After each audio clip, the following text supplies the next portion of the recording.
Mukundji will be talking about a very interesting topic regarding Hinduism, the relationship between music and Hindu thought and tradition. Here's this week's interview. Dr. Mukund Lal, I'd like to welcome you to Vancouver and to our program Aaradhna. And we are very fortunate to have you here because I know you have a busy schedule of teaching music to classes of Pandit Jasraj School of Music. I know, Dr. Lal, that you are a retired professor of history and culture from Rajasthan University, University of Rajasthan, and that you also learned music. You are a disciple of Pandit Mani Ram and Pandit Jasraj.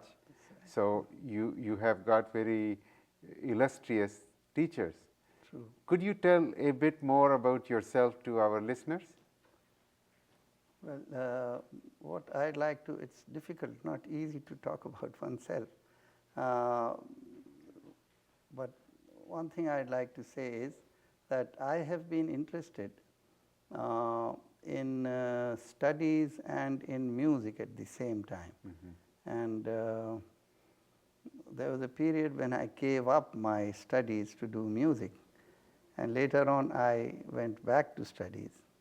I had done a what is called a bachelor's degree and honors in English literature. Oh, really? And later I gave that up. For a number of years I was doing nothing but music with Pandit Jasraj.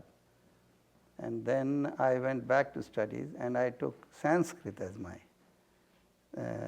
subject, in which I later did a PhD on a text of music. So this is how the two came together. And then I have been teaching this. So what you are telling, knowledge cannot be put in very discrete bundles of knowledge. You know, knowledge is continuum from Right.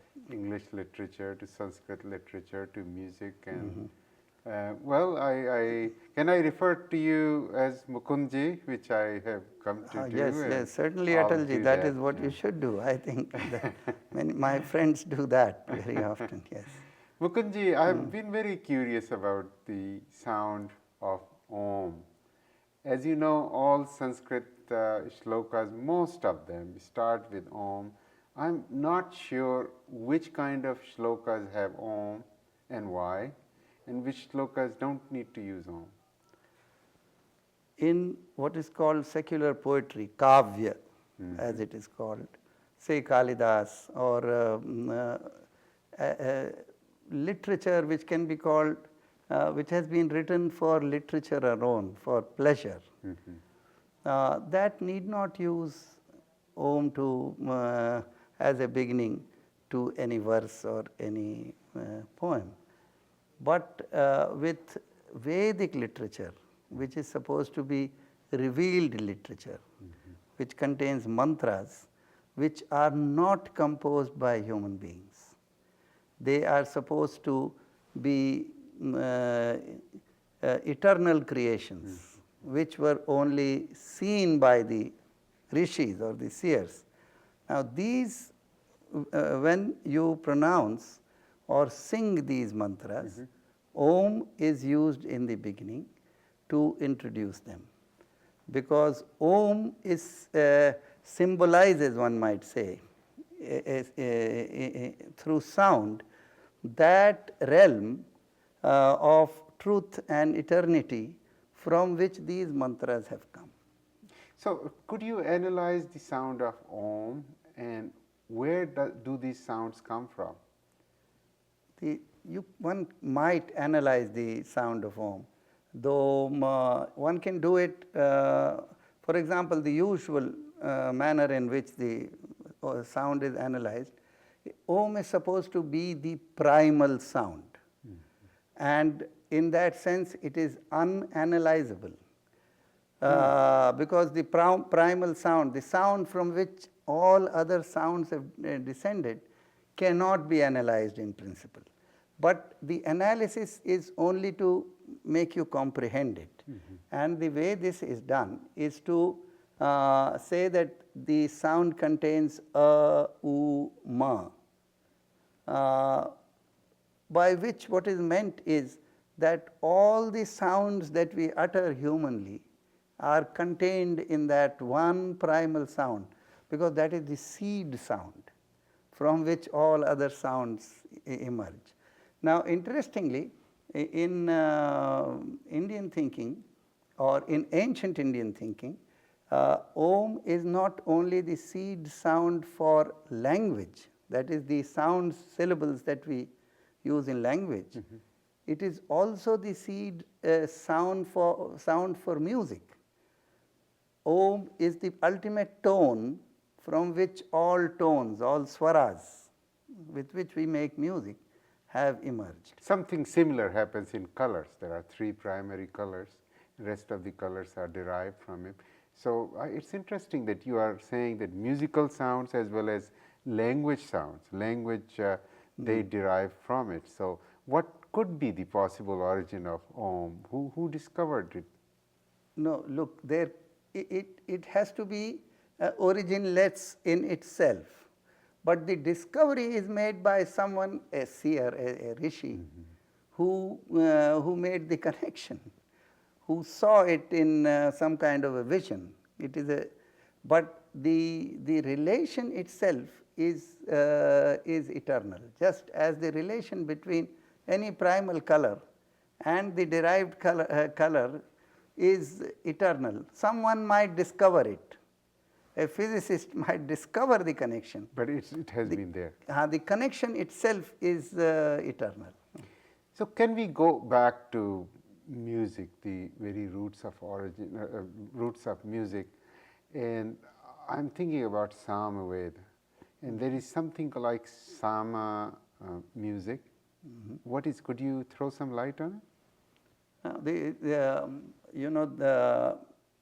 Every culture, the basic texts of every culture consist of a number of revelations, sacred texts. And the Veda, the texts of the Veda are sacred in that same sense. And therefore, these are texts not written by human beings. They are revelations in some sense. The interesting thing about Indian culture is Vedic culture, which is the oldest culture to which we can go back. And in that culture, the revelation did not take only the form of words, but also of music, independently of the words. And that is why the culture understood revelation both in terms of language and in terms of music. The musical part of the revelation was the psalm. Can you give an example of that? The psalm music does not itself survive, but there are texts on psalm, and there are singers who still sing it. Now, unfortunately, I am not a psalm singer. The music that we sing today, and which we have been singing for centuries now, that music, the music of the rag, is very different from the music of the psalm. And unfortunately, one can, there are some cassettes of psalm music available, but the way in which psalm music has survived is not musically very interesting. And it is not the kind of music which there was at that time. So most of the shlokas of Samaveda, are they patterned in the psalm music, or? When you speak of the shlokas of the Samaveda, shloka, a shlok or a mantra is in language. The Samved is not in language. So there are mantras in the Samved. They have been taken from the Rigved. But that is not, Samved is not the words to which the songs are sung, but the song, the music itself, that is the Samved. That is the music you call in Sanskrit swara, without the base of a language. Is that what you're... So how did they represent it? How did that pass from one generation to the other? They were preserved, the notations were made, and the notations were orally preserved, and were counted on fingers. So, different fingers or different places on fingers were used for different notes, and these were taught. For generations, this is how the music was preserved. So it was just the tradition of father telling the son and son telling the children and so on for centuries. Did they have any instruments with this psalm music? Psalm itself was purely sung, and mainly by three singers in a ritual, but there was instrumental music separately. But psalm itself was a purely vocal form. It did not employ either any rhythmic instrument or any musical instrument as its accompaniment. But during Vedic times, there was a body of music which was, say, more popular.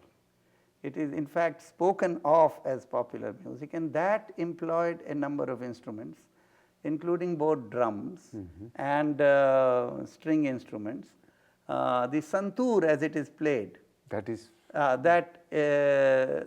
that kind of an instrument was available. It was called the shatatantri, the 100-stringed instrument. It was also called the van, and there were a number of other instruments. probably veena.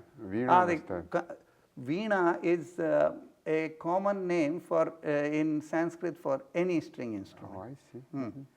And veenas can be of two kinds. They can be like a harp, one note, one string, or they can be like a lute. So on the same string you play different notes. So I'm also curious, very curious about these 7 notes. As you know, the Chinese developed 5 notes. Ours is 7 notes. Does it also go back to Vedic times? It does. The psalm music was sung with 7 notes in an octave, and later on, in later music, other notes were added to those 7. But the psalm music had a 7-note octave, and it seems, interestingly, that they used to sing with a single octave. And in great many songs, the song would begin with an om, or another prana. There are other pranav mantras. It could begin with a hinkar or omkar. So in the singing tradition, there were these sounds, Pure sounds. pure sounds, which were considered to be full of meaning. The sounds themselves were spiritual. The sounds themselves were spiritual. Just like Om is spiritual. Right, exactly. Yeah. Well, that's the very, I find it mystery because I haven't heard the psalm music yet, but I believe that it has become it has disappeared and it is difficult to hear it, but hopefully one day I will be able to listen to it. But I was also curious about that today we use music to express different kinds of feelings, like spiritual feeling, like feeling of sadness, feeling of happiness. Now, spiritual music, spiritual feeling was the dominant feeling at that time for which ancient Hindus used this psalm music, or am I stretching it? Please correct me. No, you're right. You know, just look at it in this manner. Psalm could be a means of attaining a spiritual state of truth and immortality.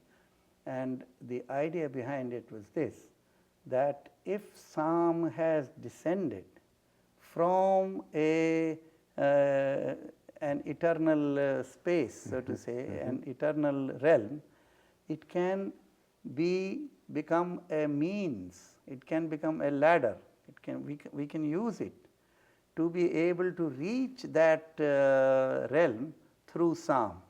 And there are stories in Vedic literature where certain rishis, they have claimed psalm to be to be like an icon.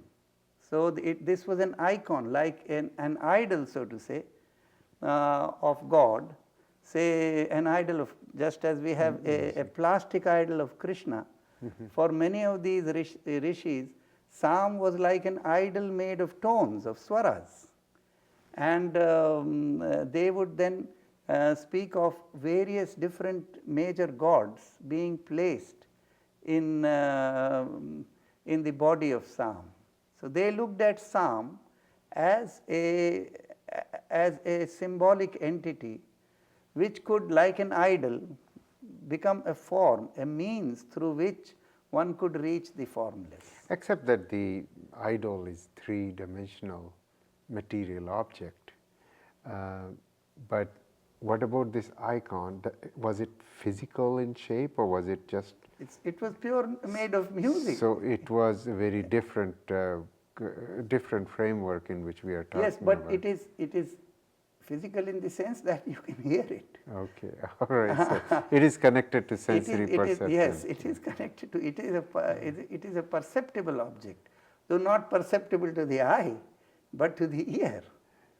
Mukundji, it's very interesting to hear from you, going back so many centuries, millennia back, and try to find out what kind of music our ancient rishis enjoyed. But I guess we have to conclude it because we just don't have time for this interview, but I thank you.